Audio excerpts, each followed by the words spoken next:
Viewers, আজকে আমরা দেখব ফটোশপ CS6 এর মাধ্যমে কিভাবে এরকম একটি ওভাল ফ্রেম তৈরি করে তার ভিতরে তার উপরে এরকম সুন্দর ইফেক্ট দেওয়া যায়। তো চলুন এটা কিভাবে তৈরি করা যায় তাই আমরা দেখি। আমি একটি প্রজেক্ট তৈরি করে রেখেছি, তো আপনাদের জন্য আমি আবার পুনরায় প্র্যাকটিক্যাল দেখাচ্ছি। প্রথমে ফাইল, নিউ, ডকুমেন্ট নিব। ডকুমেন্টের আমরা ওয়াইড দিব 1200 পিক্সেল এবং হাইট 800 পিক্সেল দিয়ে ওকে করব। কন্ট্রোল মাইনাস দিয়ে আমরা এটা একটু ছোটো করে নেব। কন্ট্রোল প্লাস দিলে এটা বড় হবে, কন্ট্রোল 0 দিলে fit to work space. Control minus দিয়ে পুনরায় আমরা একটু ছোটো করে নেব কাজের সুবিধার জন্য।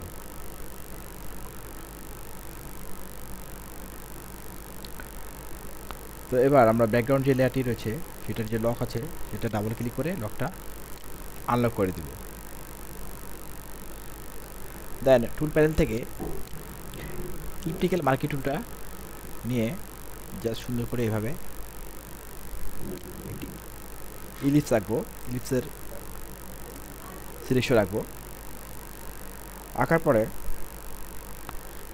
আমরা একটা নতুন লেয়ার নিয়ে নিব। নতুন লেয়ারটি নিয়ে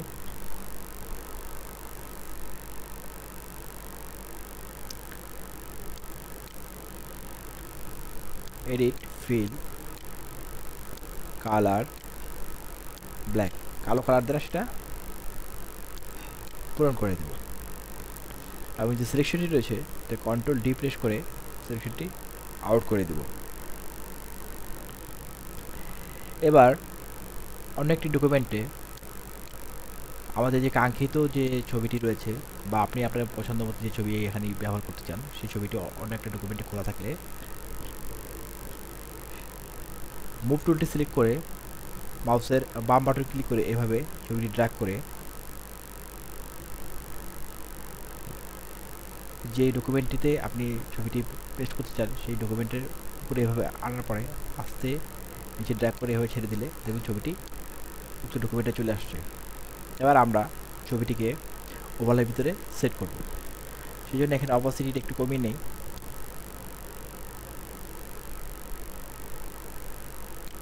তাহলে সুবিধা হবে। কন্ট্রোল টি প্রেস করে ট্রান্সফর্ম টুল অ্যাক্টিভ করে অল্টার শিফট কি প্রেস করে এভাবে ছবিটিকে বড় করে রিসাইজ করে দিব।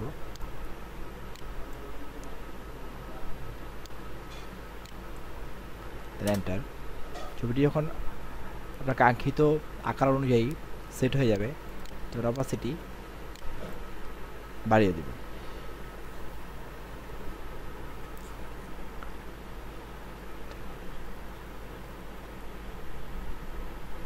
এবার যে ওভাল আকৃতির যে লেয়ারটি রয়েছে ওভাল সম্বন্ধিত যে লেয়ারটি রয়েছে কিবোর্ড থেকে কন্ট্রোল কি প্রেস করে সেই লেয়ারটির উপরে ক্লিক করলেই ওভালটি আবার পুনরায় সিলেক্ট হয়ে যাবে।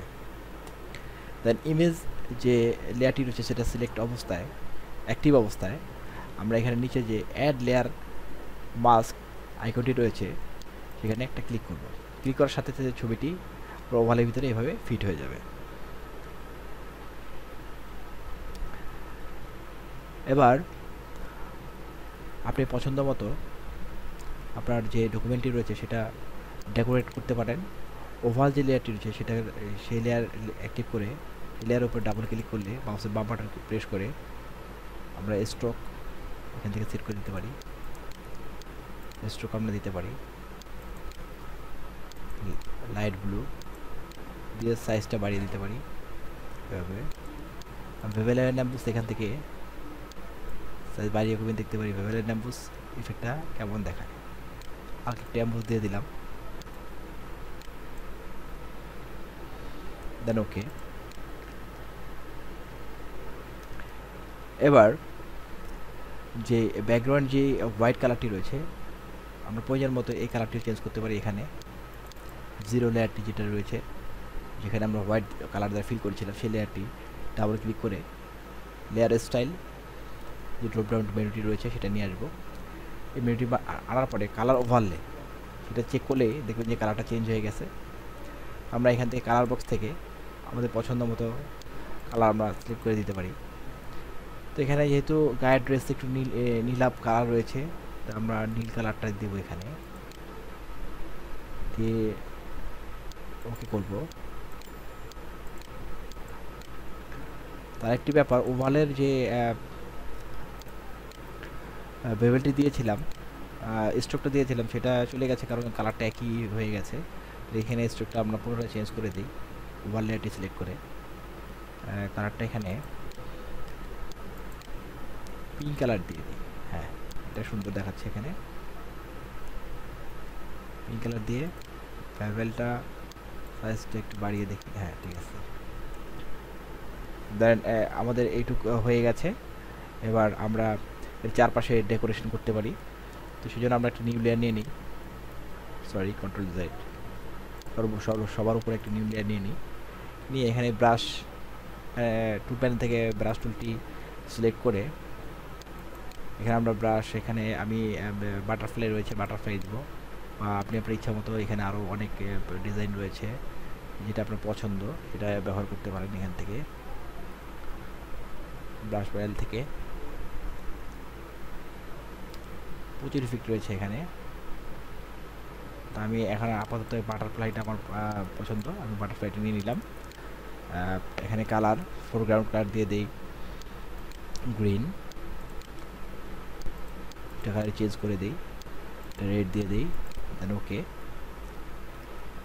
তো এখানে যে আইকনটি রয়েছে ব্রাশের, সেখানে ক্লিক করে আমরা ব্রাশের যাবতীয় সেটিং এখান থেকে শেপ ডাইনামিক যেটা রয়েছে, এটার শেপ ডাইনামিক দিয়ে আমরা প্রজাপতির বাটারফ্লাইয়ের আকার এবং জিটার দিয়ে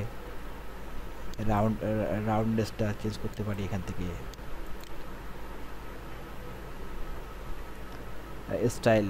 স্টাইলাস, রোটেশন, বিভিন্ন জিনিস আমরা এখান থেকে সেট করে দিতে পারি। তো আপনি আপনার পছন্দ মতো যে কোনো মান আপনি সেট করে দিবেন।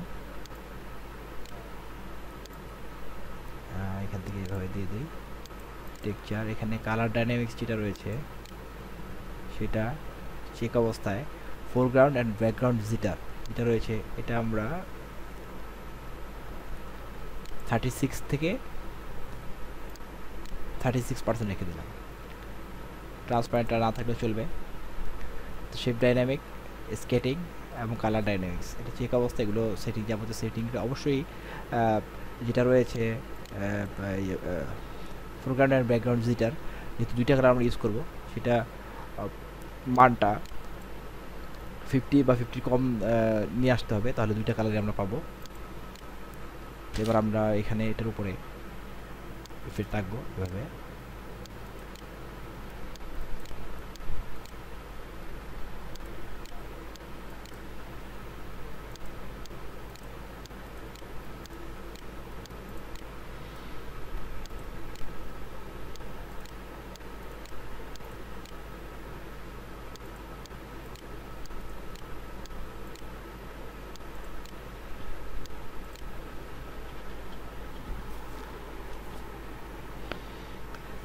আমাদের যে oval frame, decorative oval frame প্রজেক্টটি আঁকা সম্পূর্ণ হয়েছে, যাবতীয় কাজ শেষ হয়েছে। আশা করি আপনারা আমার টিউটোরিয়াল, বাংলা টিউটোরিয়াল চ্যানেলের সাথে থেকে এগুলো দেখে দেখে প্র্যাকটিস করবেন, এবং কোনো প্রশ্ন থাকলে অবশ্যই কমেন্ট করবেন।